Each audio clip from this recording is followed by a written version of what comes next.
sebuah mobil Mitsubishi Pajero Sport Dakar White Pearl keluaran terbaru berhenti di depan puskes desa Pringjaya. Kaki jenjang sebelah kanan seorang wanita turun dari pintu mobil yang terbuka lebar.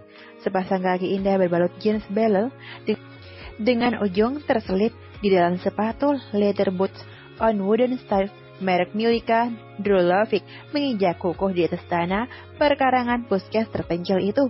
Rambut panjang hitam dengan sentuhan gulungan ombak di tepi-tepinya berpadu cantik dengan wajah oval yang tersapu make up bernuansa natural girly. Semua mata memandang takjub. Langkahnya mengundang decak yang tak berkesudahan dari pasien-pasien yang duduk mengantri giliran. "Dokter Rengganis," ucap Bu Rini dan Mbak Katmia bersamaan. Rengganis tersenyum. Wanita cantik itu menunduk menyapa seorang pasien yang membawa bocah kecil berusia 4 tahunan. Tangannya dengan cekatan mengambil beberapa potongan roti yang berada dalam paper bag berukuran kecil di jinjingan tangannya. "Ini ambil." Dokter Rengganis menawarkan beberapa roti pada anak-anak lain yang sedari tadi ikut memperhatikan mereka. Bocah-bocah yuk lugu itu dengan cepat melompat dari kursi ruang tunggu, berlari mendekati Dokter Rengganis. Wajah ceria tergambar di wajah mereka. "Terima kasih Bu Dokter Rengganis," serempak mereka berucap. Rengganis tampak kaget. Anak-anak itu memanggil namanya dengan sangat fasih. "Kalian masih mengingatku?" Dokter Rengganis takjub. Hampir sebulan ia meninggalkan kampung ini, beristirahat total di rumah mengembalikan keadaannya yang memburuk belakangan ini. 6 bocah kecil itu mengangguk. Tangannya sibuk membuka plastik kemasan pembungkus roti sebuah toko bakery ternama. "Enak Bu Dokter," salah seorang anak berbaju sedikit kebesaran berkata dengan jujur. Dokter Rengganis ikut tertawa melihat anak-anak itu begitu menikmati makanan pemberiannya. "Bagaimana keadaan Bu Dokter?" Seorang pasien yang bertanya pada Rengganis. Dokter muda itu berdiri. "Bu Retno adiknya Pak Hari ya?" tanya Rengganis. Suara Retno yang serak-serak basah begitu mudah untuk diingatnya. Retno menganggukkan kepalanya beberapa kali sambil tersenyum ramah. "Saya baik. Bagaimana dengan Bu Retno dan keluarga?" "Alhamdulillah, kami semua baik juga Bu. Cuma ini si Asti cenung, pileknya nggak sembuh-sembuh." Retno memukul pelan jidat seorang bocah berkulit hitam manis dengan jidat yang sedikit lebar. Mulutnya asik mengunyah roti meski beberapa kali harus terhenti karena menghisap cairan di hidungnya yang kecil. Gadis itu nyengir mengetahui namanya beberapa kali disebut sebagai bahan obrolan Dokter Rengganis dan ibunya. Roti di tangannya telah habis. Asti cenang menarik-narik rok panjang motif bunga-bunga kecil yang dikenakan Retno. Retno menunduk memasang telinganya lebih mendekat ke mulut Asti yang masih sibuk mengunyah. "Hus!" Retno mengedipkan matanya memberi isyarat agar Asti tak merengek meminta roti tambahan dari Dokter Rengganis. Gadis cantik itu seperti mengetahui apa yang terjadi. Rengganis mengambil beberapa roti yang tersisa dalam paper bag-nya dan membagikannya lagi pada anak-anak yang wajahnya terlihat masih berharap mendapat jatah bagian. Beberapa orang tua bergerak mendekati putri-putri mereka dengan tubuh menunduk dengan penuh hormat dan kesantunan.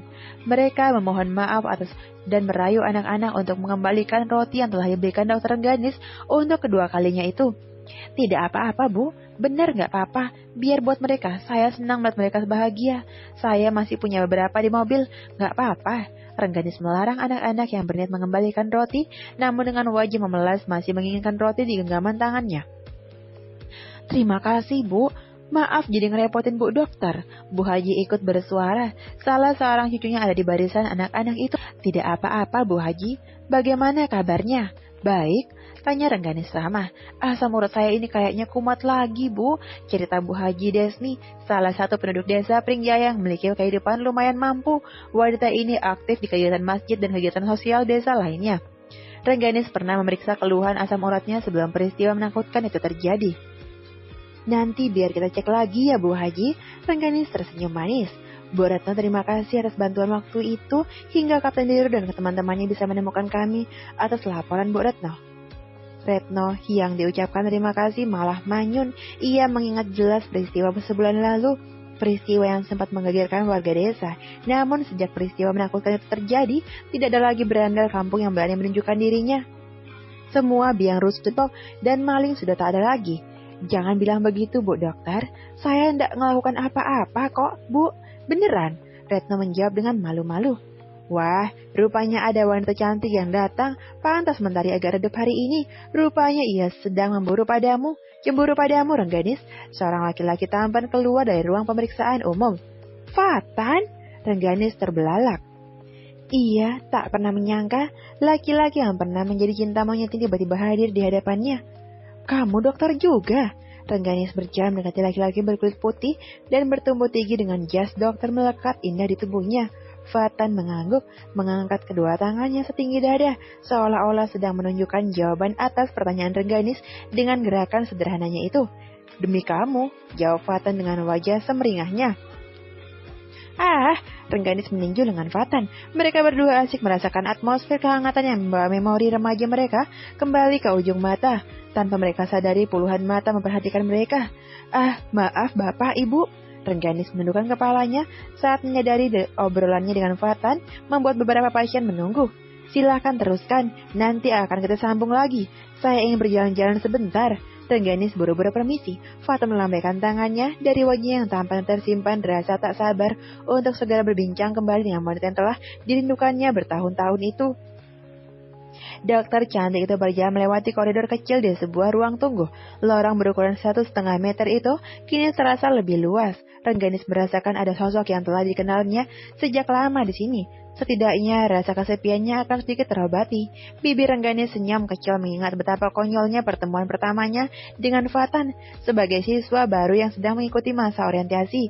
Rengganis mendapat hukuman untuk menyanyikan sebuah lagu cinta. Saking gugupnya, mulut cantik Rengganis tak mampu mengeluarkan suara barang sedikit pun. Seorang senior perempuan marah besar, Kak Rili namanya. Rengganis masih ingat betul kejadian itu. Kak Rili membentaknya habis-habisan hingga gadis manja itu menangis sesenggukan. Fatan yang tak tahan melihat kejadian itu, maju mengambil alih hukuman yang seharusnya dikerjakan Rengganis. Duduklah, berhentilah menangis. Aku yang akan menyanyi, ucap Fatan seperti seorang pahlawan. Hei, kamu siapa? Kenapa jadi kamu yang mengatur semua?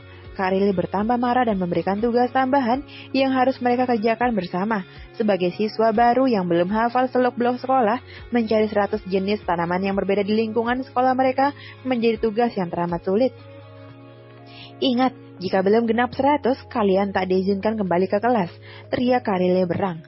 Berdua mereka berkeliling sekolah mencoba menyelesaikan tugas yang diberikan sebelum bel berbunyi. Mereka tak ingin keterlambatan mereka mengumpulkan tugas akan menjadi alasan baru bagi para senior untuk mengerjai mereka. Kita baru mendapatkan 57 jenis. Rengganis mengusap peluh di keningnya. Sabar, kita akan dapatkan. Fatan tersenyum menenangkan. Bagi Fatan ini bukanlah satu hukuman yang menyulitkan. Ia bahagia menerima hukuman ini. Fatan memang telah menyukai Rengganis sejak pandangan pertama. Mendapat hukuman berkeliling sekolah berdua seperti ini menjadi berkah tersendiri buatnya. Suara seseorang di pojok ruangan perpustakaan mengagetkan Rengganis. Saya, Kak? Rengganis menunjuk dirinya, meyakinkan bahwa yang dipanggil benar-benar dia. Laki-laki bertubuh atletis itu mengangguk, tangannya memanggil Rengganis untuk mendekat. Ini, laki-laki itu membawa satu plastik besar daun bunga berbagai jenis. Wah, Rengganis takjub. Ambillah, laki-laki manis itu tersenyum. Terima kasih, Kak. Arju, laki-laki itu memperkenalkan diri. Kak Arju, ulang Rengganis. Arjuna Wirata, cari aku di lapangan basket jika butuh sesuatu. Lagi-lagi ia tersenyum manis untuk adik tingkat yang telah membuatnya rela melakukan sesuatu yang tak dimintanya. Fatan yang melihat kejadian itu mendekat. Apa ini? Fatan meraih plastik di tangan Rengganis. Ini jebakan ya, Kak? Tuding Fatan. Silakan pikirkan begitu jika kamu mau.